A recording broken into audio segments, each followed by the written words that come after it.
Hey guys, in today's video we're going to be making a super easy cosplay prop. We're making iCoffins from Monster High. This is such an easy accessory slash prop to have for your cosplay or your costume, so let's just jump right into it. So the first thing I'm doing is with some regular printer paper, I'm just sketching and trying to get the sizing right. What I ultimately ended up doing was freehanding it on one side and then folding the paper in half and cutting it that way, just to make sure that both sides were completely even before I cut it. And then I just adjust the shape a bit, cutting it here and there just to make sure we end up with the size and everything that I like. You may want your iCoffin to be bigger than mine, you may want it to be smaller. I use my phone as a reference. Go with however you feel is best. But once I found a size that I liked, I then moved on to my next step. Now I'm taking that stencil and I'm copying it down onto some cereal box like cardboard, and this is what's going to make our iCoffins as stable as possible.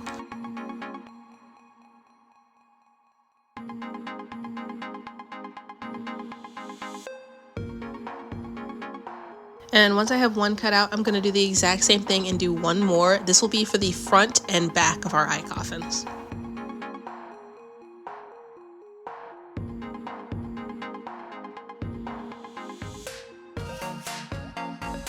And once I've got that other half done, I'm going to set it to the side, and then I'm just drawing these lines as straight as I can, and then I'm going to cut them out. I just wanted some strips, and we're going to come back to this later. These little strips are what we're going to use to keep the iCoffin as sturdy as possible, but we don't need them just yet.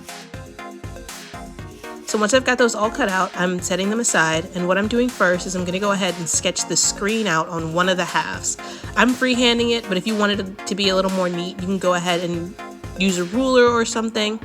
And I left enough room at on the bottom half of it to do the buttons. And once I'm happy with the way that looks, I'm going to go ahead and just cut out that screen.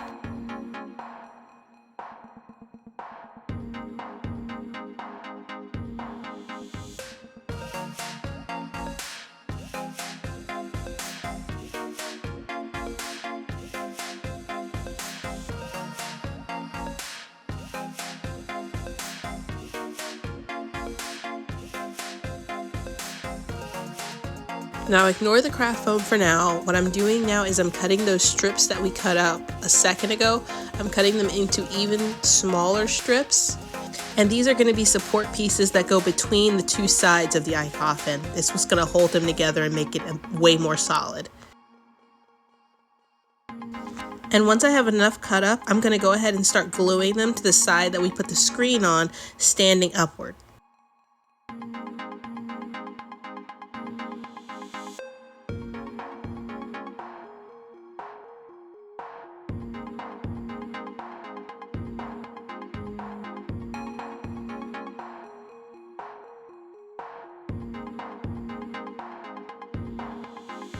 And once I had enough of those support pieces on the back, I started to again trace the shapes onto some craft foam.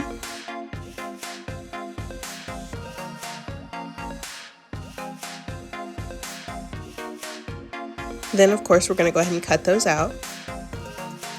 And once we're finished cutting them out, I went ahead and glued the craft foam pieces to the cardboard itself.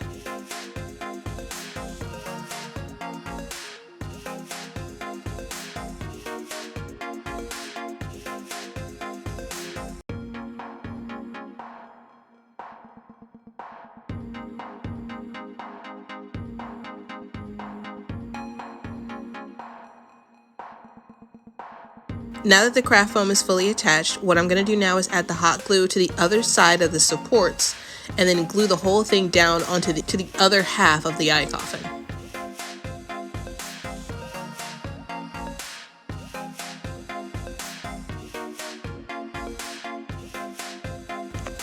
And after attaching both those sides together, this is how it was looking. Now let's go ahead and cover those sides up.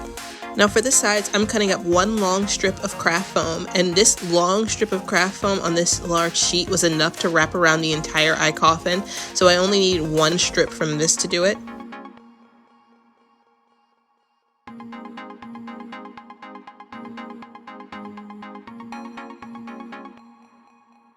And now I'm just taking that strip and I'm just hot gluing it all the way around.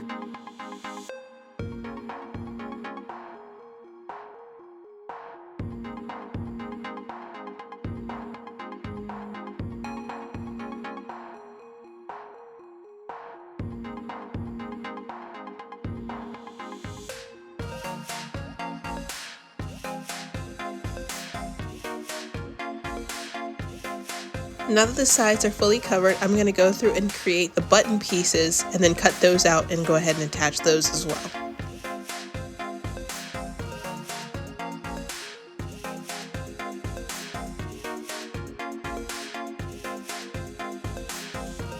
And once I'm happy with how the buttons look, I'm going to go ahead and just glue them down.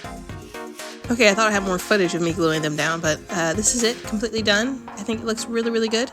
And now I'm going to take them outside and spray them with 3 coats of some matte Mod Podge spray. And while that's drying, I'm making the little skull charm that goes on top. I just printed out a picture of it on regular printer paper. I'm going to cut it out, glue it down to some craft foam, and then I'm going to do a couple layers of some glossy Mod Podge on top of it, and then that's it. Now while we wait for that to dry, the phone itself has finished drying from the layers of matte Mod Podge we sprayed on top of it, and now we can just start painting. I have some hot pink paint and some black paint. I'm going to do the black first and then do the pink on the buttons. And again, I thought I had more footage of this, but I guess I didn't. But once all of that front painting is done, I'm going to go ahead and glue the little skull design to the front, and I'm just using hot glue to do this as well. And then that's done. I like the fact that we left the front open because that means you can slide whatever photo you want in there, or you can leave it blank. For the time being, I'm going to put a piece of black craft foam in there just so you don't see cardboard at the back. And this is the end product. I'm really happy with how this came out. Before I mentioned slipping a photo or something inside, and I actually found a photo on the Mattel website, so this could work as well. But I actually think I prefer leaving it plain black. Really like the way this came out. I hope you guys enjoyed this video. If you like videos like this, I do tons of DIYs all the time. Like and subscribe to my channel. Follow me on all my other socials to keep up with all my other cosplay antics, and I will see you guys in my next video. Bye!